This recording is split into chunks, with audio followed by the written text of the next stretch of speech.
Hey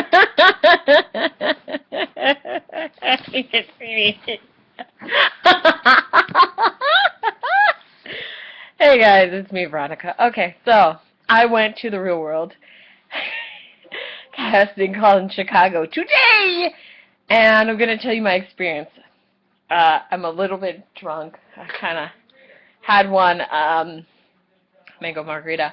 The reason why I'm saying I'm kind of drunk is because I haven't had alcohol in the bed. I was sober. I was being sobriety, and then after that experience, I was like, fuck it, I'm going to drink as much as possible. So that's one of probably several that will come soon.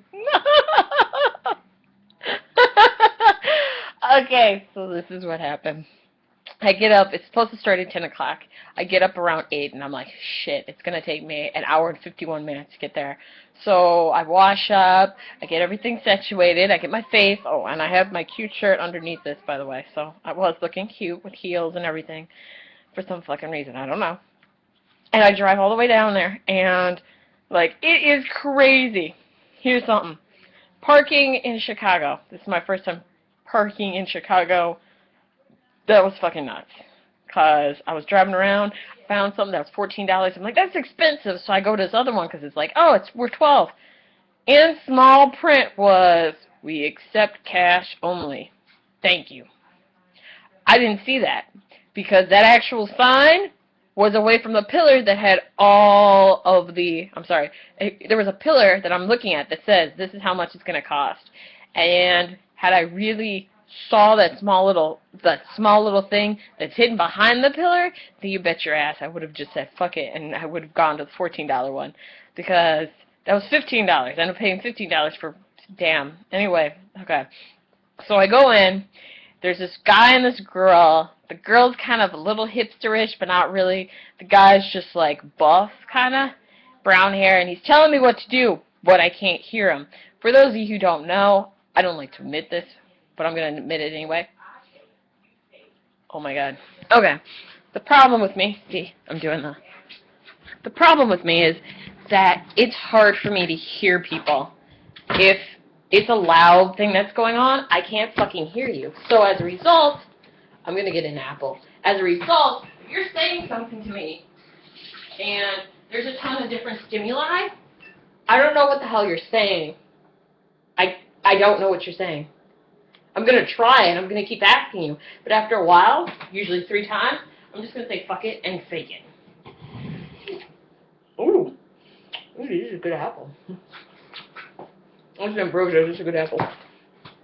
So, he was telling me stuff, and I'm trying to read his lips so I can understand what the hell he's saying. It's not happening. It's not working. Because it's either too fast or, oh, and because it's dark. So it's kind of dark in this bar. He's like, you here for casting? I'm like, what? What? He's like, here for casting? I'm like, yeah. So the girl, because she's by the window, I at least could see her face and kind of read her lips a little bit. And I just want to say for the record, I was sober during this entire thing. I just got home and started drinking. So they were like, okay, whatever, blah, blah, blah. So they hand me this paperwork, and I'm like, holy shit, it is crowded. The bar is crowded, full of young people.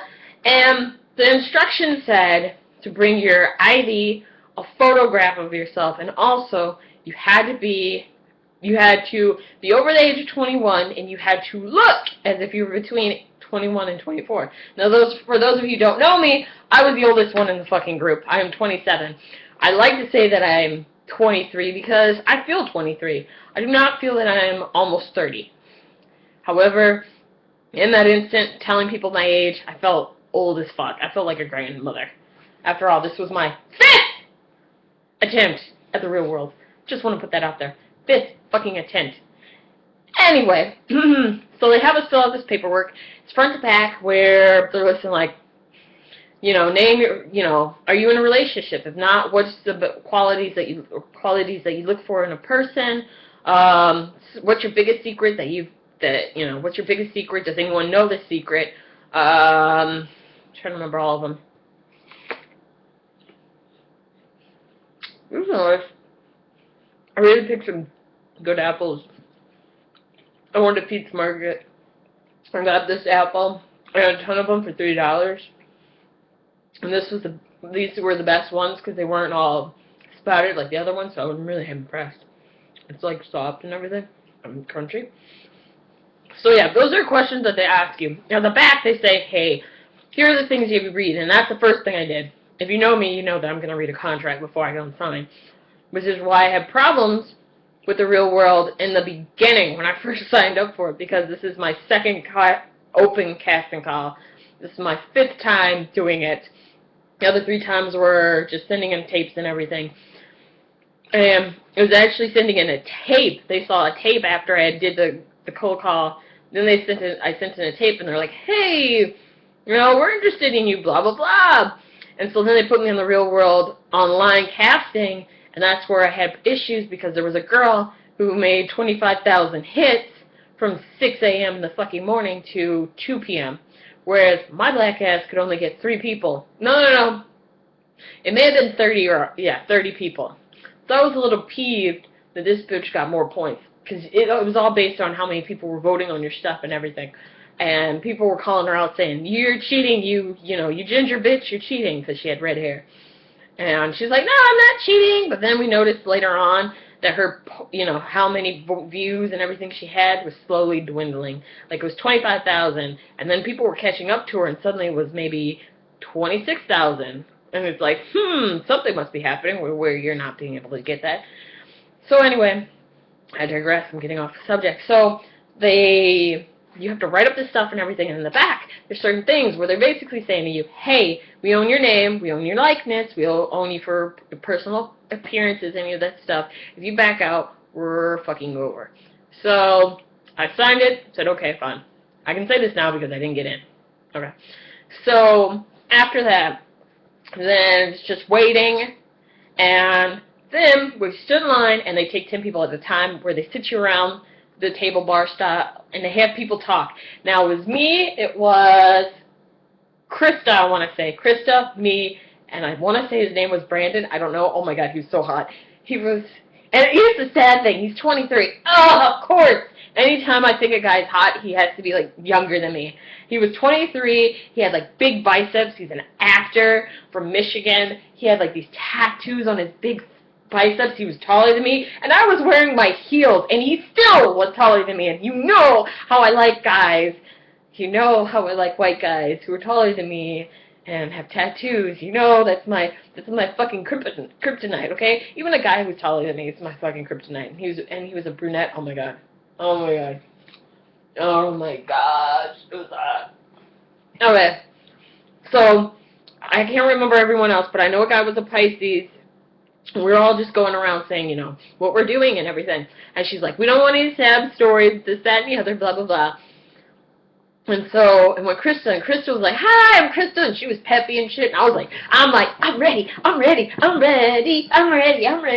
And so then she's like, yeah, and I got to meet Kesha, and that was my best experience ever. And then they go Veronica now. And I went, you met Kesha? Fuck. I haven't done anything exciting. So this is how it was set up. They said, tell us your name, your age, something about you, and then something that was awesome.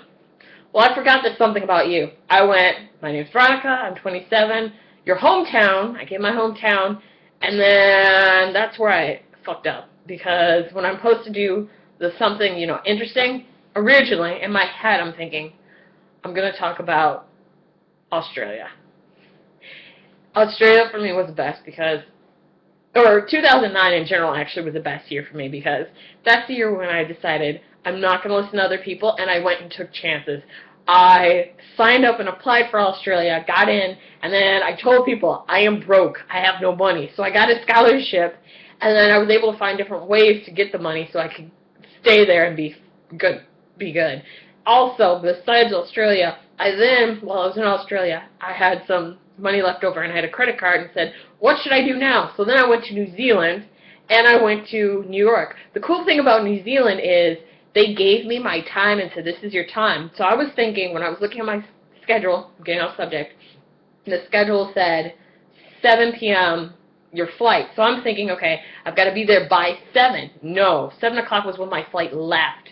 So that night before, I was with friends or whatever. I wanted to go home. Ended up leaving or whatever. And basically that day when I was about to leave, and called people, and I'm like, oh my gosh, it's supposed to be leave at 7, so I'm crying, and the girl's like, well, it already left. What I can do is for another $200, we could get you on another plane maybe. And I'm like, yes, please help me. And I'm crying, I had snot and tears down my face, and she's like, it'll be fine, and she was saying it in her, in the awesome Australian accent, so it made me feel a lot better, and that's what I wanted to talk about. But after a girl talked about how she met Kesha and everything, and Kesha was like eating food and was nice with her, I had nothing. I skipped on Australia, and I was like, and I told this story. This has happened to me. It's a terrible story. I tried to fight a girl. Now, if you know me, you know that I bite people. I try to stay calm as much as possible. This one particular girl who I don't fucking like, this gremlin-looking bitch. Excuse my language. She's a gremlin-looking.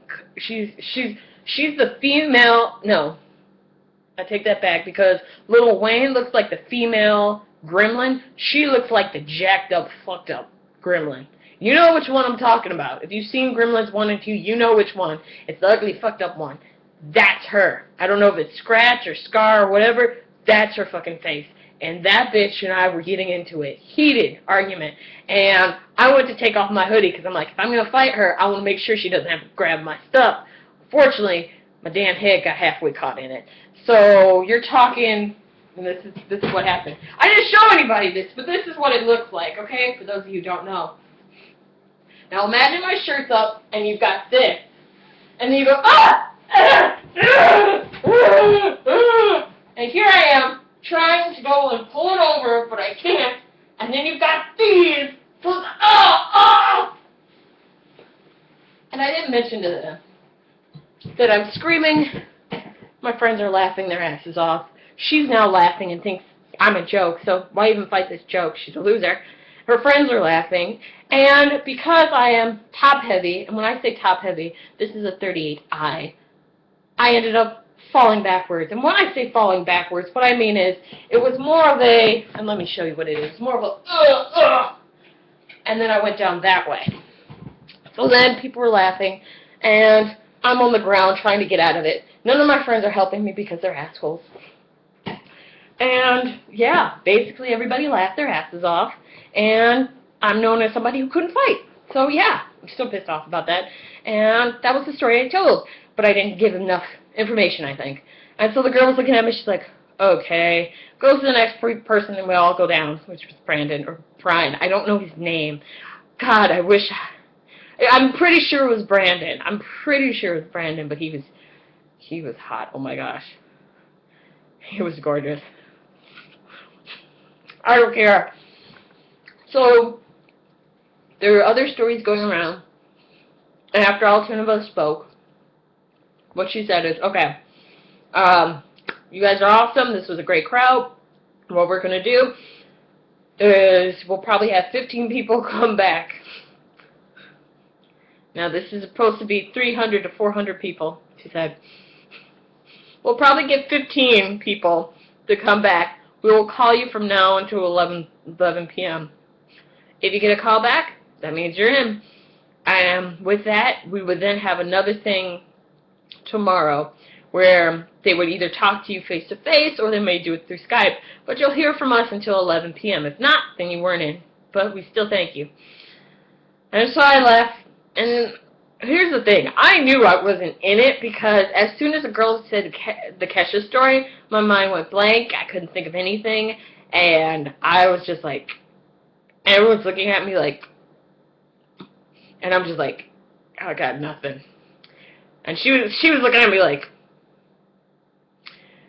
when someone gives you that look, you didn't fucking get it. So now I'm here. I'm eating an apple. I just ate some food. I just drank. Even though I've been sober for since St. Patty's Day. St. Patrick's Day, which is the 17th. So for 12 days I've been sober.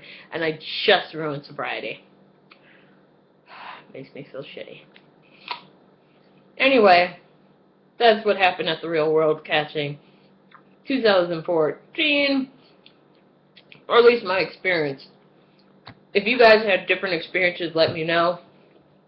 I did this just so, in case anyone wanted to know what was going to happen to them when they went. Okay, love you and bye. You like my hot chocolate 15 5K? Yeah, you know how I got this? By running the 5K. Yeah, bitches. I'm pretty fucking hot and sexy.